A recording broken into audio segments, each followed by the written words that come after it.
লাউয়ের খোসা ভাজি ডিম দিয়া এইভাবে ভাজা খাইয়া দেখেন, অনেক মজা। খাইয়া টেস্ট করে দেখেন কেমন মজা হবে। আমার কিন্তু অনেক মজা লাগে।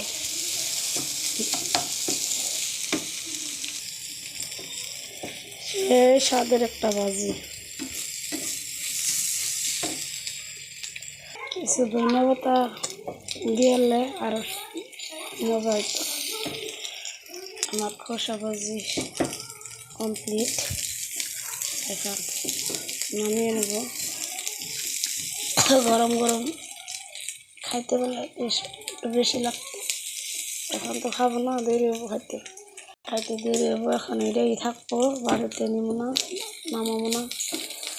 খাইতে তো অল্প দেরি হবো, এটাই থাকবো, আবার গরম দেন নাকবো। আসবে না, তাই তো অনেক রাত্রে আছে, এতই ঠান্ডা হয়ে যাবে। আপনারা আবার বলবেন তাহলে অল্প রাত করে রাঁধতেন, আসবেন যদি এত রাত্রে আসে।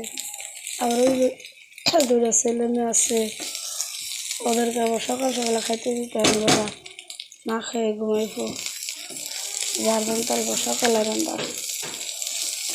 ভাত রান্না হট কেসে থই, এই যে ভাত রান্না হট কেসে থইছি, ধোয়া উঠতেছে গরম গরম। লাউ রান্না করছি আর লাউয়ের খোসা ভাজি করছি, এই দুইটা আইটেমই। আর সকালকার সবজি আছে।